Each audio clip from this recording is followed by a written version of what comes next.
Hello everyone. I hope आप सभी अच्छे होंगे, अपनी तैयारी बहुत ज़ोर शोर से कर रहे होंगे। ये हमारी जी के टारगेट सीरीज 2024 की सेकंड सीरीज की 20th वीडियो है, जिसमें कि हम सीजीएल में जितने प्रीवियस ईयर में क्वेश्चन आए वो सभी हम यहाँ पर कर रहे हैं। और ये क्वेश्चन ना सिर्फ आपके लिए सीजीएल में, सीएचएसएल, एमटीएस, सीपीओ, आपके जितने भी एग्जाम आने वाले हैं सब में बहुत ज़्यादा यूजफुल ये सीरीज आपके लिए होने वाली है। और हमारी डेली वीडियो इवनिंग में शाम 5 बजे हमारे चैनल सोनी गौरव एसएससी जी के पर अपलोड कर दी जाती है। तो आप ऐसे ही हमारी वीडियो देखते रहिए और हमारे चैनल को सब्सक्राइब कीजिए, वीडियो को लाइक एंड शेयर कीजिए। हम आपके लिए बहुत ज़्यादा मेहनत कर रहे हैं और हमने अपनी फर्स्ट सीरीज कंप्लीट करा दी है, जिसकी कि हमने अलग से प्लेलिस्ट बनाकर हमने अपने चैनल सोनी गौरव एसएससी जीके पर अपलोड कर रखी है। तो आप जाके उसे ज़रूर देखिए, क्योंकि उसमें हमने 2022 में जितने भी जेल की शिफ्ट आई थी वो सभी हमने वहाँ पर कराई थी। और ये जो हमने सेकंड सीरीज स्टार्ट की है, इसमें हम 2023 में जितनी भी सीजीएल की शिफ्ट आई हैं वो सभी हम यहाँ पर करा रहे हैं। आई होप आपको अच्छी लग रही होगी, तो आप ऐसे ही देखते रहिए डेली इवनिंग में शाम 5 बजे हमारे वीडियो आपके लिए बहुत ज़्यादा यूज़फुल होंगे, आपके जितने भी एग्जाम आने वाले हैं। आइए आज की क्लास में अपनी स्टार्ट करते हैं। क्वेश्चन नंबर फर्स्ट पढ़ते हैं बच्चों। कौन सी गोदावरी की सहायक नदी नहीं है? आंसर है माही। माही बच्चों गोदावरी की सहायक नदी नहीं है। और अगर मैं आपसे पूछ लूँ कि गोदावरी की कौन कौन सी सहायक नदी है, तो वो भी आपको पता होनी चाहिए। जैसे कि एक है पूर्णा, सेकंड है मंजरा, थर्ड है प्राण अहिता, फोर्थ है इंद्रावती, फिफ्थ है मनेरी, सिक्स्थ है सबरी। ठीक है बच्चों, ये मतलब ध्यान में रखना, एग्जाम में ये इनसे ही क्वेश्चन ज़्यादातर बनते हैं। ठीक है, पूर्णा, मंजरा, प्राणहिता, इंद्रावती, मनेरी, सबरी। ठीक है बच्चों, ये गोदावरी की सहायक नदियाँ हैं जो मैंने आपको अभी बताई है। ठीक है बच्चों, क्वेश्चन नंबर सेकंड पढ़ते हैं। भारत के वित्त आयोग को डैश से सिफारिशें करने पर नियुक्त किया जाता है? आंसर है राष्ट्रपति। और बच्चों इसके बारे में एक दो फैक्ट है, वो जरा ध्यान में रखना। जो ये वित्त आयोग होता है ना, मतलब फाइनेंस कमीशन जो होता है, इसका टाइम पीरियड 5 साल के लिए होता है। ठीक है, 5 साल के लिए इसका टाइम पीरियड होता है। ठीक है, और अभी जो मतलब एग्जाम में चांसेस है कि इसके क्वेश्चन बनेंगे, कि जैसे अब पूछ लेगा आपसे कि जो 16th है ना, मतलब 16वां फाइनेंस कमीशन कब से कब तक है, और मतलब कब से कब तक होगा। जैसे कि ये होगा, जो 16th फाइनेंस कमीशन है वो 1 अप्रैल 2026 से 31 मार्च 2031 तक ये होगा। ठीक है, 1 अप्रैल 2026 से 31 मार्च 2031 तक। ठीक है बच्चों, ध्यान में रखना। और ये मैंने आपको बता दिया है कि फाइनेंस जो कमीशन है 5 साल के लिए होता है। और ये जो 16th फाइनेंस कमीशन होगा, इसके चेयरमैन मतलब कौन होंगे, तो वो बच्चों ध्यान में रखना। वही बच्चों आप ध्यान में रखना, क्योंकि वो चेयरमैन भी पूछ लेगा फ्यूचर में, क्वेश्चन जरूर पूछते हैं ऐसे ऐसे। ठीक है, तो इसके चेयरमैन है अरविंद पनकरिया। ठीक है बच्चों, कौन है? अरविंद पनकरिया। कौन है? अरविंद पनकरिया। ये और ये मतलब 16वां जो फाइनेंस कमीशन होगा उसके चेयरमैन होंगे। ठीक है, और ये भी पूछा जाता है एग्जाम में, एसबीआई के मेंस में पूछा गया है कि अरविंद जो ये पनकरिया जी हैं, ये मतलब किस पोस्ट पे रह चुके हैं, किस पोस्ट पे? तो ये वाइस चेयरमैन भी रह चुके हैं किसके? नीति आयोग के। ठीक है, ध्यान में रखना, vice chairman of NITI Aayog. ठीक है बच्चों, ध्यान में रखना। और अभी अगर मैं प्रेजेंट में पूछ लूँ कि अब अभी प्रेजेंट में कौन है, मतलब इसके जो फाइनेंस कमीशन का चेयरमैन कौन है, तो वो एनके सिंह है बच्चों, ये भी ध्यान में रखना। ठीक है, अभी फिलहाल में मतलब ये 16वां जब होगा तब उसके बारे में मैंने आपको बताया, जो कि एग्जाम पॉइंट ऑफ व्यू से इंपॉर्टेंट है। ठीक है, और अगर मैं आपसे प्रेजेंट में नीति आयोग के वाइस चेयरमैन पूछ लूँ, तो वो आपका आंसर होना चाहिए, वो कौन है? सुमन के बेरी जी। ठीक है, सुमन के बेरी जी नीति आयोग के प्रेजेंट में वाइस चेयरमैन है। ठीक है बच्चों, ध्यान में रखना।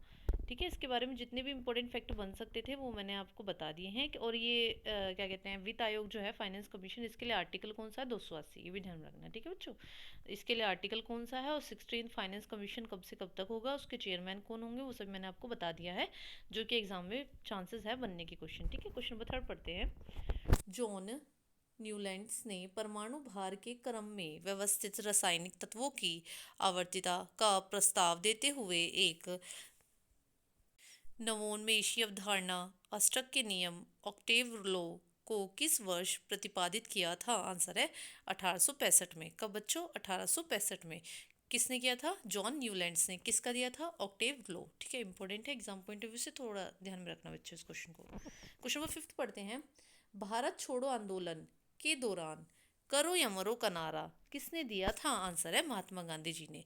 देखो बच्चों, जब भी भारत छोड़ो आंदोलन चलाया गया था तो उसके अंदर क्या कौन सा नारा दिया गया था? करो या मरो। ये पूछ लेगा एग्जामिनर किसने दिया था, तो मैंने आपको बता दिया, महात्मा गांधी जी ने दिया था। और बच्चों से एक क्वेश्चन और बनता है कि ये जो भारत छोड़ो आंदोलन है ना, मतलब ये जिसको हम इंग्लिश में क्विट इंडिया मूवमेंट भी बोलते हैं, तो ये कब स्टार्ट हुआ था? मतलब तो ये 8 अगस्त 1942 को, 8 अगस्त 1942 को, बच्चों ध्यान में रखना, इंपॉर्टेंट है इसलिए मैं आपको बता रही हूँ, 8 अगस्त 1942 को, ठीक है, 1942 में, 8 अगस्त 1942, ठीक है बच्चों, ध्यान में रखना है। एग्जाम में इसकी डेट पूछी जाती है, ठीक है। ये जो क्विट इंडिया मूवमेंट है, मतलब भारत छोड़ो आंदोलन, ये तब स्टार्ट किया गया था, ठीक है बच्चों। क्वेश्चन नंबर 5 पढ़ते हैं। किसे प्रवाह चर का उदाहरण माना जा सकता है? ऑप्शन दिए गए हैं इसमें, चावल का उत्पादन, सेकंड कपड़े का आयात, थर्ड पूंजी में परिवर्तन।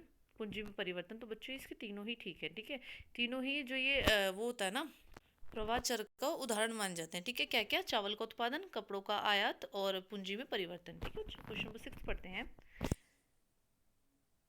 ग्लाइकोपरत को आप क्या कहते हैं जब यह जीवाणु की कोशिका आवरण में एक स्थिर आच्छन्न की तरह होती है? आंसर है अवपंक परत। क्या कहते हैं बच्चों इसको? अवपंक परत, ठीक है, जिसको इंग्लिश में स्मूथ लेयर भी बोलते हैं, ठीक है बच्चों, ध्यान में रखना। क्वेश्चन नंबर 7 पढ़ते हैं। छऊ लोक नृत्य की कितनी प्रमुख शैलियाँ हैं, मतलब ये कितने टाइप का होता है, ये पूछा गया है। तो बच्चों ये 3 टाइप का होता है। कितना होता है? 3 टाइप का होता है। और 3 टाइप भी आप जरा बच्चों ध्यान में रखना, वो पूछे जाते हैं। एक होता है सरहुल छऊ।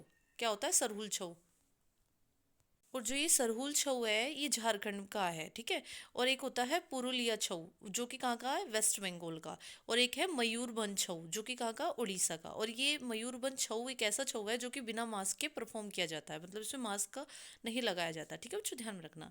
एग्जाम पॉइंट ऑफ व्यू से पूछे जाते हैं शिफ्ट में ऐसे क्वेश्चन कि ये वाला छऊ कौन सा है और किसमें मास्क का यूज किया जाता है, किसमें नहीं किया जाता है, ठीक है। 3 टाइप के बता दिए मैंने आपको, सरहुल, ठीक है, पुरुलिया और मयूरभंज। पुरुलिया वेस्ट बंगाल में, मयूरभंज उड़ीसा में और सरहुल झारखंड में, ठीक है बच्चों, ध्यान में रखना। क्वेश्चन नंबर 8 पढ़ते हैं। फरवरी 2021 में किस मामले में न्यायालय ने कहा कि दो वयस्कों द्वारा विवाह करने का निर्णय लेने के बाद परिवार की सहमति की आवश्यकता नहीं है? आंसर है लक्ष्मीबाई चंद्रागी बनाम कर्नाटक राज्य, ठीक है बच्चों। इसमें ये कहा गया था कि अगर कोई भी विवाह करता है, मतलब तो उसके मतलब वो वयस्क है तो उसमें परिवार की सहमति की आवश्यकता नहीं होती है, ठीक है बच्चों, ध्यान रखना। क्वेश्चन नंबर 9 पढ़ते हैं। कौन सा देश 2023 में पैरा बैडमिंटन चैंपियनशिप की मेजबानी करेगा? आंसर है थाईलैंड। कौन करेगा बच्चों? थाईलैंड। क्वेश्चन नंबर 10 पढ़ते हैं। अकबर के शासनकाल के दौरान डैश वह भूमि थी जो 3 या 4 वर्षों से बंजर पड़ी हो? आंसर है चाचर, ठीक है। अकबर के शासनकाल के दौरान चाचर वह भूमि थी जो 3 या 4 वर्षों से बंजर पड़ी हो, ठीक है बच्चों, ध्यान रखना। क्वेश्चन नंबर 11 पढ़ते हैं। भारतीय संविधान का कौन सा भाग मूल अधिकारों मतलब फंडामेंटल राइट्स से संबंधित है? आंसर है भाग 3, ठीक है। जो हमारा पार्ट 3 है ना बच्चों, वो किससे है? फंडामेंटल राइट्स से, ठीक है, आपके मूल अधिकारों से। और ये इसके लिए आर्टिकल कहाँ से कहाँ तक है? आर्टिकल 12 से आर्टिकल 35 तक, ठीक है बच्चों।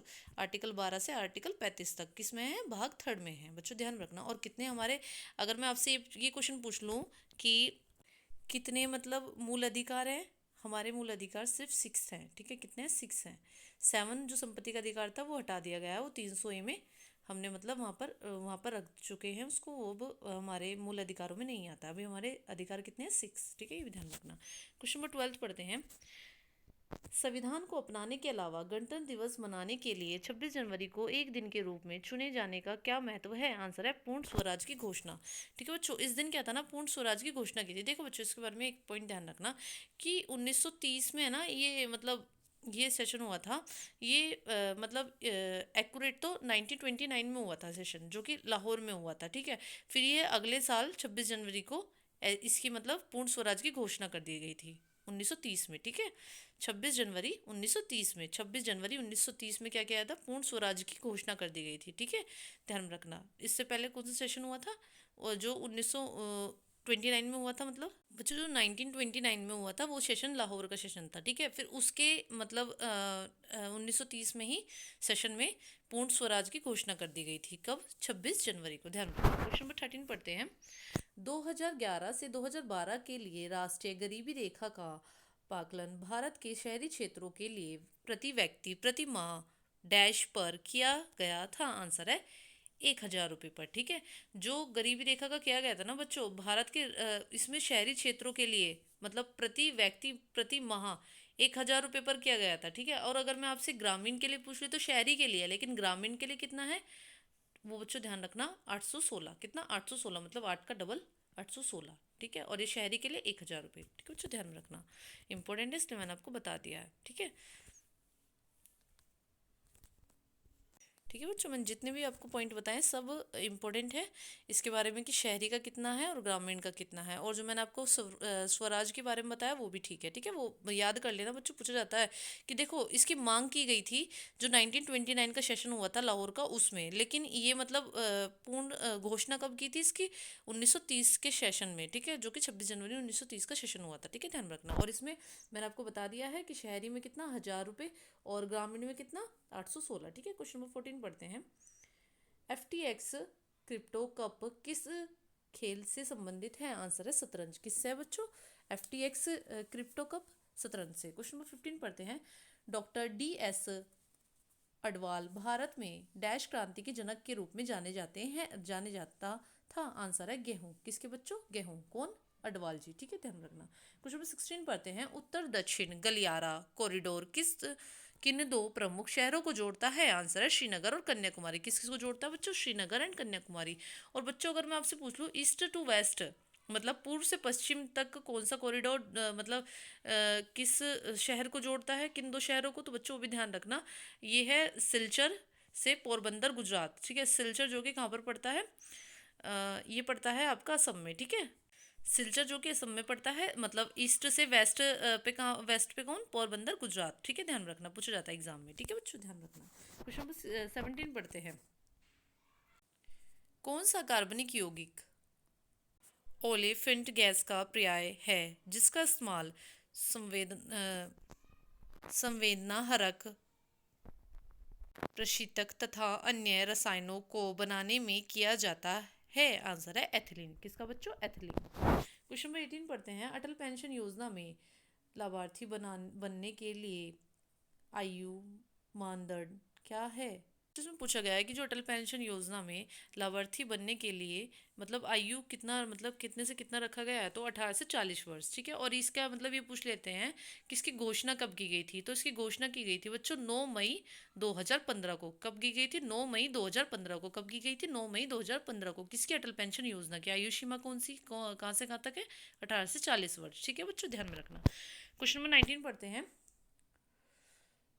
पारिगर्भिक क्वाशियोरकर के बारे में क्या सही है? इसमें ऑप्शन दिए गए हैं बच्चों। जैसे 1, यह आहार में वसा की कमी के कारण होने वाला कुपोषण का एक रूप है। और बी बोला गया है बच्चों, जिन बच्चों को यह रोग हो जाता है वे ठीक से बढ़ या विकसित नहीं हो पाते हैं और अपने शेष जीवन के लिए नाटे रह जाते हैं। तो बच्चों ये ठीक है, मतलब इसमें क्या होता है ना, उनका विकास नहीं हो पाता बच्चों का। और ये मतलब ये जो बीमारी है ना, ये हमारी प्रोटीन की कमी से होती है बच्चों, ध्यान में रखना, ठीक है। और इसमें क्या होता है, मतलब इसमें बच्चों का विकास नहीं हो पाता अच्छी तरीके से, ठीक है, नाटे रह जाते हैं, छोटे रह जाते हैं। क्वेश्चन नंबर 20 पढ़ते हैं। भारत के अधिकांश भागों में जून से सितंबर के दौरान वर्षा क्यों होती है? आंसर है दक्षिणी पश्चिमी मॉनसून के कारण, ठीक है। जो हमारा ये आता है ना साउथ वेस्ट मॉनसून, इसके कारण हमारे जो जून से दिसंबर तक, नॉट दिसंबर, सितंबर तक, ठीक है, वर्षा होती है, ठीक है। भारत के अधिकांश भागों में जून से सितंबर तक, कहाँ तक मतलब बच्चों, कहाँ से कहाँ तक? जून से सितंबर तक वर्षा होती है। क्यों होती है? वो होती है बच्चों जो हमारा साउथ वेस्ट मानसून आता है ना उसके कारण, ठीक है, जून से सितंबर तक। और ये मैं अगर आपसे पूछ लूँ ये कहाँ से एंटर करता है, ये देखो बच्चों, ये जुलाई के फर्स्ट वीक में एंटर करता है। और कहाँ से, किस स्टेट्स के थ्रू? केरला के थ्रू। केरला में सबसे पहले ये एंटर करता है ये वाला मानसून, दक्षिणी पश्चिम मानसून, ठीक है। कहाँ पे एंटर करता है? सबसे पहले केरल में। कब? जून के फर्स्ट वीक में, ठीक है, भी ध्यान में रखना। और कब से कब तक? जून से सितंबर के दौरान ये वर्षा करता है, ठीक है, ध्यान में रखना। जून से सितंबर के दौरान, जून से सितंबर के दौरान। Question number 21। किस स्वतंत्रता सेनानी की साइमन कमीशन के खिलाफ विरोध प्रदर्शन के दौरान मृत्यु हुई थी? जहां कमीशन को काले झंडे दिखाए गए थे। आंसर है लाला लाजपत राय। किसकी बच्चों? लाला लाजपत राय की। और अगर मैं आपसे पूछ लूं कि जो साइमन कमीशन है ये मतलब कब आया था? ये बच्चों आया था 1928 में। कब आया था? 1928 में भारत आया था ये साइमन कमीशन। ठीक है, ध्यान में रखना। क्वेश्चन नंबर 22 पढ़ते हैं। कोसल महाजनपद छठी शताब्दी ईसा पूर्व वर्तमान में किसका एक भाग है? आंसर है उत्तर प्रदेश। किसका है बच्चों? उत्तर प्रदेश। ठीक है, और इसकी कैपिटल अगर मैं आपसे पूछ लूं, श्रावस्ती बच्चों इसकी कैपिटल हुआ करती थी कौशल की। ठीक है, ध्यान रखना, जो कि वर्तमान में उत्तर प्रदेश में स्थित है। क्वेश्चन नंबर 23 पढ़ते हैं। अदिति मंगल दास को किस नृत्य शैली के प्रदर्शन के लिए महारी पुरस्कार प्राप्त हुआ था? आंसर है कथक। किसके लिए बच्चों? कथक के लिए। और एक बच्चों ये ध्यान रखना कि इनको संगीत नाटक अकादमी पुरस्कार भी मिल चुका है 2013 में। कब? 2013 में क्या मिला है? संगीत नाटक अकादमी पुरस्कार। किसको? अदिति मंगल दास जी को। ठीक है, ध्यान रखना, और कथक से संबंधित है। क्वेश्चन नंबर 24 पढ़ते हैं। शिवपुत्र सिद्धारमैया कोमकली मंड किस शास्त्रीय गायक का मूल नाम है? आंसर है पंडित कुमार गंधर्व। ठीक है, इसमें पूछा गया बच्चों जो नाम लिखा है ना, शिवपुत्र सिद्धारमैया कोम कलिमंड, ये मतलब किस गायक का मूल नाम है? किस शास्त्रीय गायक का? तो बच्चों किसका है? पंडित कुमार गंधर्व का। ठीक है, ध्यान में रखना। और इनके बारे में भी एक पॉइंट ध्यान रखना बच्चों, कि बच्चों इनको पद्म भूषण मिला है 1977 में। पद्म भूषण कब मिला है? 1977 में। कब मिला है पद्म भूषण? 1977 में। और इनको पद्म विभूषण भी मिला है। कब मिला है? 1990 में। पद्म विभूषण कब मिला है? 1990 में। और पद्म भूषण कब मिला है? 1977 में। ध्यान में रखना बच्चों, पूछे जाते हैं ऐसे क्वेश्चन, इसलिए मैं आपको बता रही हूँ। क्वेश्चन नंबर 25 पढ़ते हैं। किसने पर्यावरण के अनुकूल तकनीकों को अपनाकर एटीकोप्का खिलौने बनाने की पारंपरिक कला को पुनर्जीवित करने के अपने प्रयासों के लिए 2023 के लिए पद्म पुरस्कार जीता? आंसर है सीवी राजू। किसने बच्चों? सीवी राजू, और ये कर्नाटक से थे, ये भी ध्यान रखना। ठीक है बच्चों, तो बच्चों आज हमने पूरे 25 क्वेश्चन कर दिए हैं। आई होप आपको हमारी वीडियो बहुत ज़्यादा अच्छी लगी होगी। आप ऐसे ही हमारी वीडियो देखते रहिए, और हमारी डेली वीडियो इवनिंग में शाम 5 बजे हमारे चैनल सोनी गौरव एसएससी जीके पर अपलोड कर दी जाती है। तो आप ऐसे ही हमारी वीडियो देखते रहिए, और हमारे चैनल को सब्सक्राइब कीजिए, वीडियो को लाइक एंड शेयर कीजिए। ओके बच्चों, bye, take care, thank you, have a nice day.